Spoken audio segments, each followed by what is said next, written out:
राम राम। ओम नमः शिवाय। कभी कभी हम छोटी छोटी बातों को लेकर इतना परेशान हो जाते हैं, उसमें अपनी इज्जत की बात समझ लेते हैं।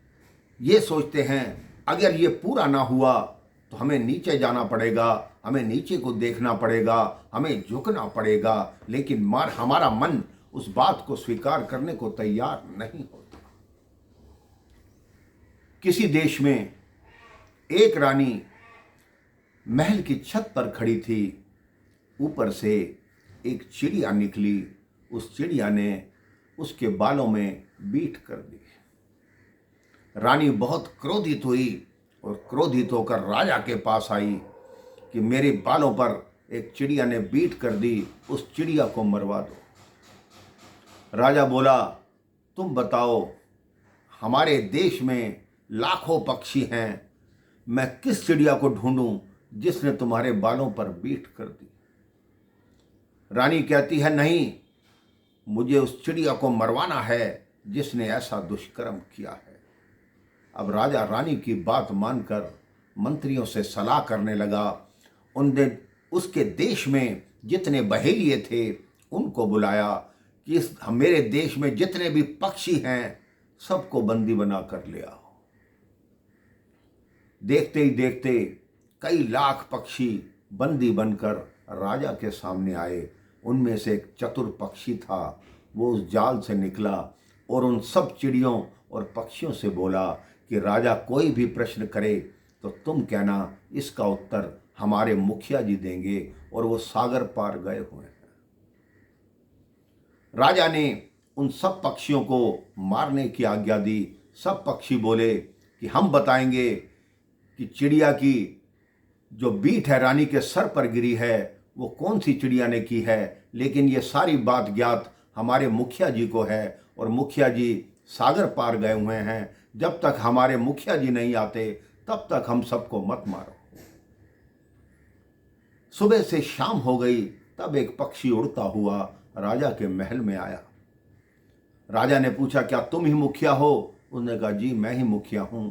कहते, सुबह से कहाँ थे? कहते, एक दूसरे देश में गया था, वहाँ के राजा को न्याय करने में समस्या हो रही थी, मैं वो न्याय करवाने गया था। राजा ने कहा, तुम एक पक्षी होकर क्या न्याय कराओगे, क्या न्याय करना था? तो उस मुखिया पक्षी ने बोला, उस राजा का प्रश्न था कि संसार में स्त्रियां ज्यादा हैं या पुरुष ज्यादा हैं। तो राजा ने कहा, मेरे विचार से तो पुरुष ज्यादा होंगे। उस मुखिया पक्षी ने कहा, नहीं, पुरुष ज्यादा नहीं हैं, स्त्रियां ज्यादा हैं। राजा ने कहा, कैसे? तब उस मुखिया पक्षी ने कहा, कुछ ऐसे लोग भी हैं जो पत्नी की बातों में आकर अपना दिमाग नहीं चलाते, वो भी तो स्त्रियों के समान है। राजा को अपनी गलती का एहसास हुआ कि इसने बहुत बड़ी बात की। उसने सारे पक्षियों को छोड़ दिया। रानी और क्रोधित हो गई कि आपने सारे पक्षी पकड़े लेकिन सबको छोड़ दिया। कल से मैं भोजन ही नहीं करूंगी, अन्यथा दोबारा सारे पक्षी बुलाओ और फिर उनको बंदी बनाओ और सबको मार डालो। राजा मरता क्या ना करता, उसने फिर बहेलियों को आदेश दिया कि सारे पक्षियों को पकड़ कर लाओ। वो मुखिया पक्षी फिर भाग गया। उसने कहा, इस बार बोलना पहाड़ के दूसरी तरफ गया। फिर वही बात हुई। राजा फिर उनको दंड देने लगा। उसने कहा, हमारा मुखिया पक्षी आएगा, वही आपको बताएगा। फिर मुखिया पक्षी आया। राजा ने फिर पूछा कि आप कहाँ गए थे? तो उसने कहा, इस बार मैं पर्वत पार एक राजा के पास गया था, उनका एक प्रश्न था, उसका उत्तर नहीं मिल रहा था, उसका जवाब देने गया था। फिर राजा ने कहा, क्या प्रश्न था? उस पक्षी ने कहा, उस राजा का प्रश्न था कि इस दुनिया में जन्म ज्यादा लोग लेते हैं या मरते ज्यादा लोग हैं? तो राजा ने कहा, यह तो निश्चित बात है, जन्म ज्यादा लोग लेते हैं। वो मुखिया पक्षी बोला, बिल्कुल गलत। जो जीवित रहते हुए भी अपने राज धर्म का पालन नहीं करते, स्त्रियों की बातों में आते हैं, वो जीवित होते हुए मुर्दे के समान हैं। इसलिए मरते ज़्यादा लोग हैं। राजा ने कहा इन सब पक्षियों को छोड़ दो।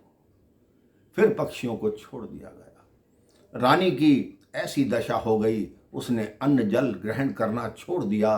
तीसरे दिन फिर राजा ने पक्षियों को बंदी बनवाया। फिर मुखिया पक्षी आया, फिर उसने तीसरा प्रश्न किया कि हे राजा, अब मैं ये प्रश्न बताने गया था कि संसार में बुद्धिमान अधिक हैं या मूर्ख अधिक हैं। राजा ने कहा बुद्धिमान अधिक हैं, मूर्ख तो कोई 100 में 2-3 मिलते हैं। मुखिया पक्षी बोलता है राजा साहब आप गलत हैं।